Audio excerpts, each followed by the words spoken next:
Hi, everyone. Welcome to another episode of Salesforce Connect. And today we have the privilege of having Nicole from SaltClick in our episode. How are you, Nicole? Doing well, Alan. How about yourself? So excited to be here with you. Likewise, likewise. Why don't we start from the beginning? I know you as the director of SaltClick. I know you're also a Salesforce MVP. You sometimes describe that you started your career as a solo accidental admin. So can you share how you started in like the Salesforce ecosystem and what kept you in this ecosystem for the past 14 plus years? Yeah, absolutely. It's been a long time, Alan. When I think about it, I started creating reports way back in the day, and it just kind of grew from there. I was able to work with different business units within the company that I was working for. I got different opportunities to help them build out their systems and process, and that experience really drew me in. I learned at that point I was a huge process nerd. So I kept looking for those types of opportunities, and it gave me the experience I wanted with Salesforce and other systems. So that just kept me going back, and I haven't looked back since. Love it. I want to double click on that process. So can you share maybe some process or something implemented in with Salesforce that change how either your team operates or your client operates, and if you can share some of that. Yeah, we've got quite a few. So I'm just thinking through maybe what was most influential or most exciting. In my previous role, I worked a lot in support, so it was a lot in the service cloud. So it was really building out processes to make our support lives easier, whether that's case intake and then deflecting from there from knowledge articles, really bringing cases in, making sure it's getting to the right team. If we have to escalate, building out escalation rules and tapping into things like milestones and entitlements to make sure people are getting the services that they are contracted for. Service really has a place near and dear to my heart. So I think a lot about those experiences. But now I get to work in the Slack realm as well. So building out intake processes with Slack is really exciting for me. So we have a couple customers that really gravitate towards Slack, and we've got workflows where they're submitting requests, it's adding it to a list, and then that's being pushed into our Jira instance as a ticket. So that one gets me really excited as well because I'm a huge Slack nerd. Love it, love it, and I know you're also a Salesforce MVP. So I want to first congratulate you on that being on the class of 2025. It's a big milestone. But for those who don't know, can you explain what does like a Salesforce MVP mean? What does the recognition mean? And what was your path to get there? I think the path is different for everyone. When I think about myself, it's really my why is focused on helping people, mentoring them, whether it's in the Salesforce space, project management space, delivery space. I love coaching and teaching other people. So that's been a big part of it for myself. Recently, I had the opportunity to help with Mid-Atlantic Dream-In. So part of it could be for folks helping with Dream-In events. So for people that don't have an opportunity to get to Dreamforce, there are local user group led conferences with Dreamin' in the name. So go Google those, find them, go to them, bringing people to those, helping with PMing that basically. I also help volunteer on the super badge creation process, whether it's testing or helping with content creation. I kind of hop all over the place, but that Salesforce MVP honor day really means a lot to me. It kind of validates I'm on the right path. And everybody has their own why. You'll hear everybody's story. Mine is also making sure that we're staying inclusive for everyone. I have a special needs son, so a big part of my why is making sure we're thinking about folks like him and giving them space and time. But it's an honor. I'm really grateful. I never feel like I'm doing enough. So it was great to see that come to life. No, you're definitely doing enough. I love following you like on LinkedIn and seeing kind of everything you do. And I'm like, how does she do everything in 24 hours?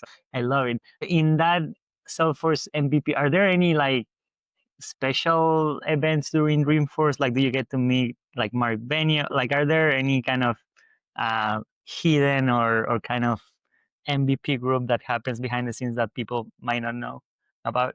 I don't know if I'm allowed to talk about that. I will say I've had one opportunity to get a picture with him, but it wasn't related to, an MVP experience. But there are definitely, I think, honors that come along with that privilege. I don't know how much I can talk through them, but even just the opportunity to meet other MVPs for me was really big. Getting connect to people that I see as legends, quite honestly, who now want to talk to me or, they want to talk to everybody, but it just feels different this time around. But I think it's, something that comes along with that is just an opportunity to also speak with different folks on the product side. So being able to express to Salesforce products folks other feedback that you're hearing or that you're experiencing yourself is great as well because we can kind of bring on the feedback from others that maybe they're not getting to hear directly. So that's been an interesting part of this whole experience for me too. Love it. And I know you're also very active in the Slack community. So what made you choose Slack versus other communities? I know Salesforce, there's a lot of breadth and you can't focus on everything. You seem to be very, very focused there. So what made you not maybe choose or land on that path and what do you think makes Slack special versus the other clouds or products at Salesforce? Yeah, it's such an interesting question, right? Because I think a lot of that was timing for myself. So about 3 years ago, that's when I shifted into SaltClick. I just started learning more and more about Slack. I was really drawn to it as soon as I started taking some of the Slack certified badges that they had, and I saw something online about they're looking for community group leaders, and I thought, this is like a good experience. Jump into something new, being able to teach other people about Slack as well. I just really felt like there was something there. And it's kind of like a conduit to other systems and processes as well, which we know processes are near and dear to my heart. But once I started learning about it, I couldn't stop. Like, I just think there's so much to that platform. There's so much you can do. And it's really people focused. That was a huge draw for me, like the user experience.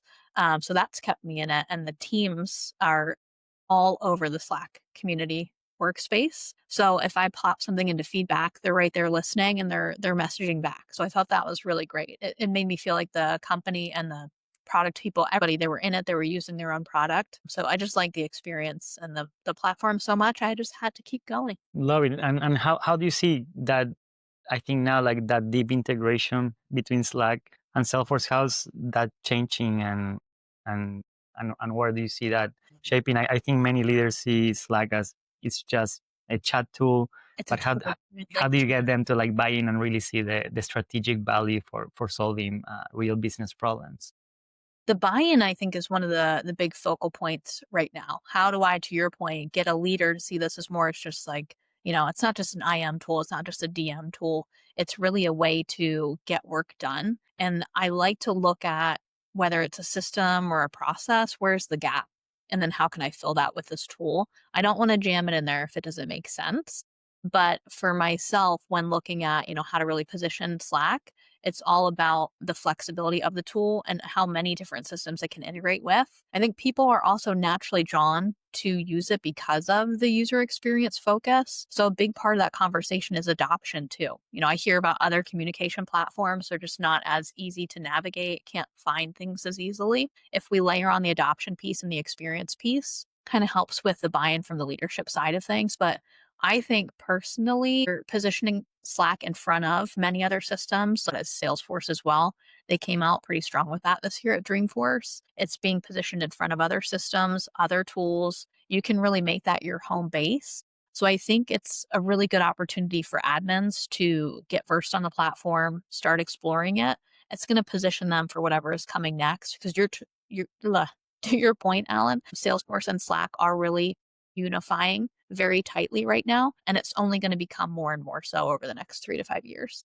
Absolutely. And I think unified, but also with a heavy AI component. And I think you said that setting up Setting up Agentforce agent. is the start of the journey, not just like plug and play. Yeah. So what does that journey look like? And what are some mistakes company make when they try to start with Agentforce and AI kind of components in Salesforce? I think the biggest misconception that I tend to see is that folks are expecting to get Agentforce, turn it on, and they're just going to have that chat GPT experience, right? We know that OpenAI has spent billions of dollars to really flesh out their offering, and companies are expecting that same type of experience when they get Agentforce. And it's not that when you first enable it, right? Like you have to turn it on, you're building out the prompts, you may or may not have your own LLM that you're connecting with. It's going to take many iterations to get that type of experience with Agentforce. So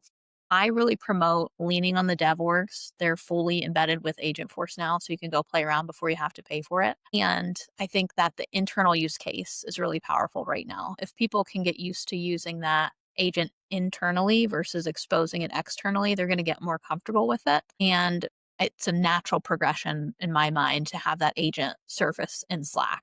So that kind of takes you along that maturity model of where am I going to start with this agent? Where am I going to put it? How am I going to get my teams used to using it and not being so afraid of it? So it's just, a multi-step layered process, not a set it and forget it. It's not a turn it on and it's going to work miracles for us. Really have to think about what we're doing and where we're doing it. Love it. One of the big releases this year at Dreamforce was Agentforce Vibes. What's your take on it, and how do you see that these type of tools might impact the partner ecosystem, and do you think that companies like your company SaltClick might change how they offer, or how do you see the evolution of AI for impacting or helping the partner ecosystem? Yeah, I love this question because we're really starting to think out what's our strategy, right? We're always thinking about what's our long term vision, but we think about how do we upskill and do right by our people. We know AI is here, it's here to stay. When we look at tools like Agentforce Vibes and agent scripting, the complexity of that tool is becoming more and more, but it's becoming easier for admins to actually use and maybe potentially replace some of what they would have historically paid us to do. But people aren't as versed in it right now, so they might actually be doing a little bit more harm than good. So if you look at some of the code that's generated, it might not actually follow what we would think of as best practices. So we might have to go in there and clean things up, right? So I see us over the next 3 to 5 years doing a lot of troubleshooting, a lot of like unwinding of certain things that were pushed out. But ultimately, we've got to get really, really good at using AI and teaching others to use AI as well. So I think we're going to see a big change in the next 3 to 5 years with how partners are operating. And beyond Salesforce, what are some trends that you're seeing, either data, customer experience, AI, other tools, AI killings, whatever you kind of are seeing out there? What do you think will have the biggest impact in the ecosystem in the next few years? I think the biggest thing that I'm seeing right now anyway, it always changes year to year, is a lot of integrations between different platforms. There was, I don't know if you remember this, like 5 years ago, big push. Everybody's evaluating their business systems. What can we get rid of? I think people are understanding they're going to have many different tool sets. So what I'm seeing as a trend is really integrating all of those into whatever your main operating system is. So when we look at tools like MuleSoft, Heroku, those are becoming more and more of a conversation. I'm anticipating that to increase, especially with AI ramping up, because you're going to have to understand, where does your data live? How do I go get it? Do I want it all in Salesforce or not? Am I using an external data storage? Am I using data cloud or not? So those type of auxiliary systems and platforms are becoming a larger and larger conversation. So we've all got to get way more versed in those. Got it. And I want to shift a little bit to SaltClick and what you guys do, and your role there. And I think one of the things that I like is that you're very white glove, and you partner with many SMBs, mid-market clients. So how do you balance keeping Salesforce simple, accessible, cost-friendly for user, while delivering good ROI and powerful data and insight for your clients? One of my favorite questions, Alan, like we are all about people. So not just our internal folks, but our customers as well. We definitely have to balance the relationship with Salesforce and other partners and vendors. But ultimately, we want our customers to be successful. And our goal is for them to grow and scale, whatever that looks like for them. So we always want to look at the systems that they have in their toolkit and what they actually might need to grow and scale. We don't want them to have a large system burn if they don't need it. So we're always trying to evaluate, what do you actually need? Can you wait on for right now? We really want to close the gaps between people's process and platforms. So we're looking to do that ethically and with our customers in mind. We also always have top of mind Salesforce products, Slack, Heroku, all of the other ones in the mix there. But sometimes they're not always best for the customer. So we have to navigate that. We've got a big pool of partners. And that goes along with that white glove service. When you get SaltClick, we're in it for you and your success. And if that means sometimes custom building, we custom build, right? If that means getting something off the App Exchange, that's what we're doing. But I think our team is amazing. We've always got that in mind. And it's one of the things that makes me really excited to to show up to work every day because we're all in it for the same thing. Your team is amazing. I mean, we know Tyler, so we have a lot of respect of the good work you guys do. And you being director of delivery, I'm sure you're very deep in project execution. So, what are some challenges you see companies when they try to adopt Salesforce at scale for the first time? What are some maybe lessons learned or advice you have for companies that is their first rodeo with Salesforce? You have so many great questions, Ellen. Love that. Thank you. I need to prepare for my MVP here. I can't just wing it. Very prepared. I love it. They're great because you really make you think about, okay, well, the last time we had a customer that was really implementing for Salesforce for the first time, those are actually becoming fewer and fewer. More and more, we're getting folks that are maybe revamping their systems or had a previous negative experience with a partner, and we're coming in and kind of refreshing their Salesforce instances. But when we get folks that are navigating Salesforce for the first time, we've learned that they might not be so versed on how platform projects actually work. What can I expect when I'm working with SaltClick, and how is this going to go? Why do we have discovery sessions? Why are you taking time to like show me a proof of concept? So we learned, especially with small and mid-sized business, if it's their first rodeo with Salesforce, we actually need to teach them what our methodology is, why we're doing certain things. That has helped astronomically with the success of projects to expect and when. And then when it comes to the system side of thing, we have learned that folks really get those light bulb moments when they see things and touch things. So we lean into building out proof of concept. I'm sure you know we've partnered with you on that as well. But that's kind of our big takeaways. The ones that I'm thinking of in recent history is really working with them so they understand the process and the whys, and then showing them things, getting them in there and hands on sooner rather than later, so they can start to kind of iterate on what their vision is. And I think one of all the things that you have a really good experience. You started first executing projects, then managing projects. Now you manage teams that deliver projects. So, what's maybe one lessons you learned throughout this journey that you would give to someone that's starting out or it's first starting to manage a team of project managers or team leaders? I think the biggest thing that I try to impart is really emotional intelligence. Growing up, I would say in the service space, really wanting to maintain your own values and your own why, but really not taking things personally, not internalizing things. That helps in the long run because you're able to zoom out a lot more. You don't get so stuck in the moments or the weeds. That helps you enable other people. That helps you think a lot more clearly through the different situations that are coming up. So I really lean into emotional intelligence and that type of coaching when I am dealing with projects and helping to manage people internally. Love it. Love it. No, this been a great conversation and we're almost on time. So last question on my end. If you could give one piece of advice to someone that's starting now in the Salesforce career, what would it be? I would say lean in. Lean into the opportunities you get. Even if you're not sure if you can do something, lean in and try. Ask questions. Everyone that I have met, everyone that I've networked with, everyone is so kind and giving. We're all here to help everyone else grow. So I would just lean on your community, join user groups, go to meetings, make friends. That is the biggest piece of advice because those moments, they build on each other and you never know who your next boss is going to be, who your next coworker is going to be.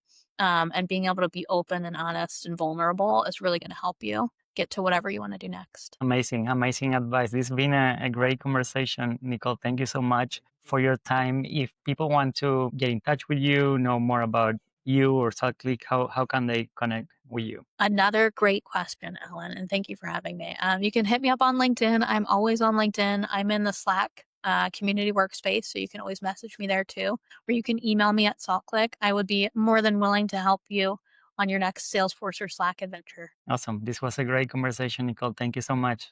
Thank you, Alan. Appreciate you. Bye.